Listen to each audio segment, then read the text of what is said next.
नीला आसमान अचानक ही स्याह हो चला था। बारिश की छोटी छोटी बूंदें अंबर से टपकने लगी थी।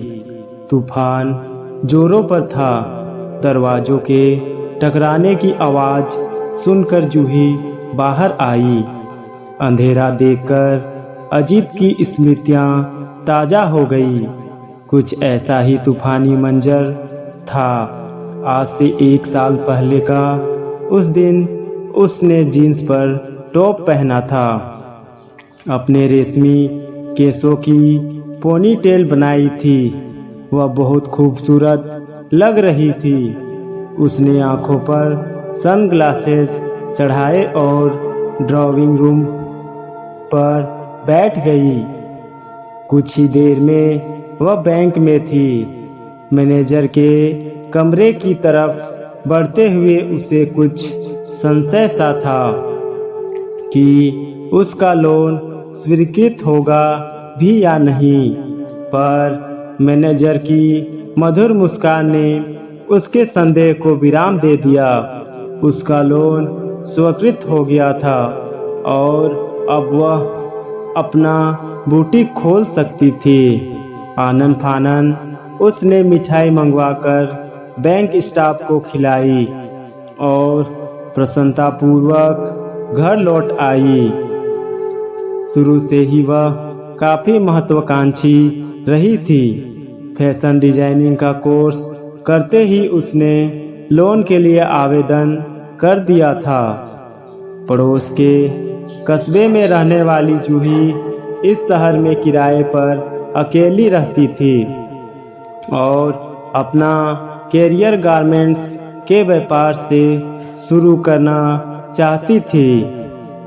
अगले दिन उसने सोचा कि मैनेजर को धन्यवाद दे आए। आखिर उसी की सक्रियता से लोन इतनी जल्दी मिलना संभव हुआ था। मैनेजर बेहद स्मार्ट, हंसमुख और प्रतिभावान था। जूही उससे बेहद प्रभावित हुई और उसकी मंगाई कॉफ़ी के लिए मना नहीं कर पाई। बातों बातों में उसे पता चला कि वह शहर में नया आया है। उसका नाम नीरज है और शहर से दूर बने अपार्टमेंट्स में उसका निवास है। धीरे धीरे मुलाकातें बढ़ी तो जूही ने पाया कि दोनों की रुचियां काफ़ी मिलती है। दोनों को एक दूसरे का साथ काफ़ी अच्छा लगने लगा। लगातार मुलाकातों में जूही कब नीरज से प्यार कर बैठी पता ही न चला। नीरज भी जूही की सुंदरता का कायल था। बिजली तो उस दिन गिरी जब बुटीक की ओपनिंग सेरेमनी पर नीरज ने अपनी पत्नी नीता से जूही को मिलवाया।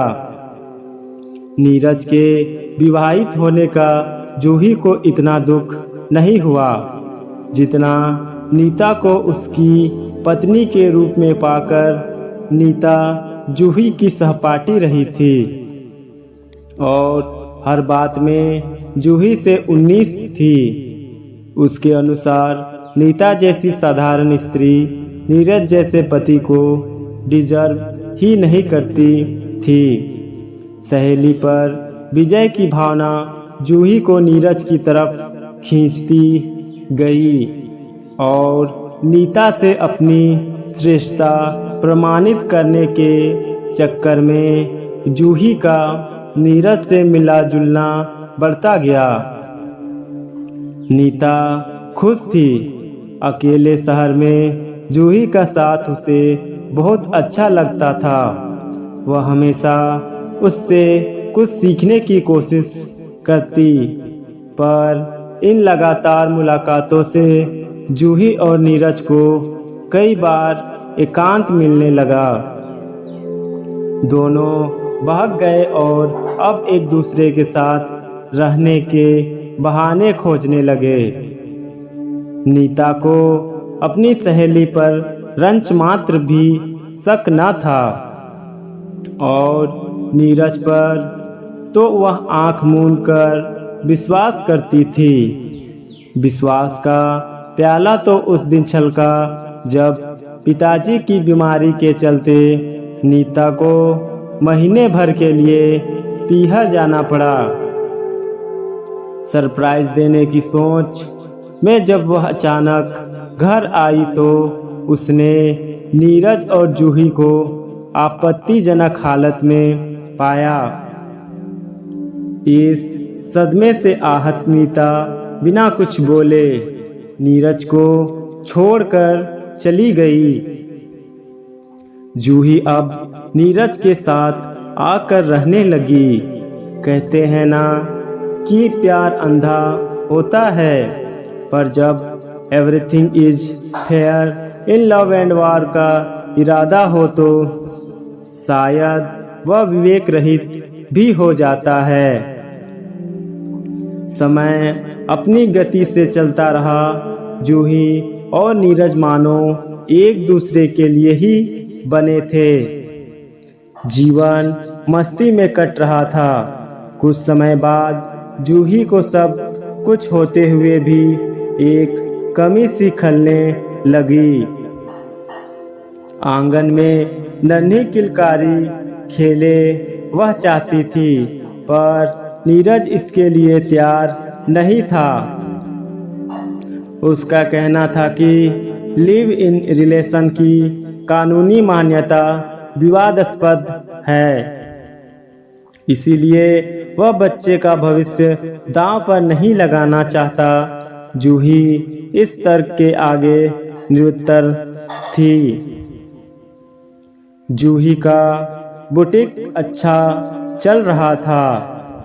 नाम व कमाई दोनों ही थे। एक दिन अचानक ही एक आमंत्रण पत्र देखकर वह सकते में आ गई। पत्र नीरज की पर्सनल फाइल में था। आमंत्रण पत्र महक रहा था। वह था तो किसी पार्लर के उद्घाटन का, पर शब्दावली शायराना व व्यक्तिगत सी थी। मुख्य अतिथि नीरज ही थे। जूही ने नीरज को मोबाइल लगाना चाहा, पर वह लगातार आउट ऑफ रीच आता रहा। दिन भर जूही का मन काम में नहीं लगा। बुटीक छोड़कर वह जा नहीं सकती थी। रात को नीरज के आते ही उसने प्रश्नों की झड़ी लगा दी। कुछ देर तो नीरज बात संभालने की कोशिश करता रहा, पर तर्कविहीन उत्तरों से जब जूही संतुष्ट नहीं हुई तो दोनों का झगड़ा हो गया। नीरज पूर्ण किसी अन्य स्त्री की ओर आकर्षित था। संभवतः पत्नी के रहते जूही के साथ संबंध बनाने ने उसे इतनी हिम्मत दे दी थी। मौजूदा दौर में स्त्री की आर्थिक स्वतंत्रता ने उसके वजूद को बल दिया है। इतना कि कई बार वह समाज के विरुद्ध जाकर अपनी पसंद के कार्य करने लगती है। नीरज जैसे पुरुष इसी बात का फायदा उठाते हैं। उन्होंने पढ़ी लिखी बराबर कमाने वाली स्त्री को अपने समान नहीं माना, बल्कि उपभोग की वस्तु समझकर उसका उपयोग किया। अपने स्वार्थ के लिए जब चाहा उन्हें समान दर्जा दे दिया, और जब चाहा तब सामाजिक रूढ़ियों के बंधन तोड़ दिए। विवाह उनके लिए सुविधा का खेल हो गया। इस आकस्मिक घटनाक्रम के लिए जूही तैयार नहीं थी। उसने तो नीरज को संपूर्ण रूप से चाहा व अपनाया था। नीरज को अपनी नई महिला मित्र ताज़ा हवा के झोंके जैसी दिख रही थी। उसके तन व मन दोनों ही बदलाव के लिए आतुर थे। जूही को अपनी भलाई व स्वाभिमान नीरज का घर छोड़ने में ही लगे। कुछ महीनों का मधुमास इतनी जल्दी व इतनी बेकदरी से खत्म हो जाएगा उसने सोचा न था। नीरज ने उसको रोकने का थोड़ा सा भी प्रयास नहीं किया।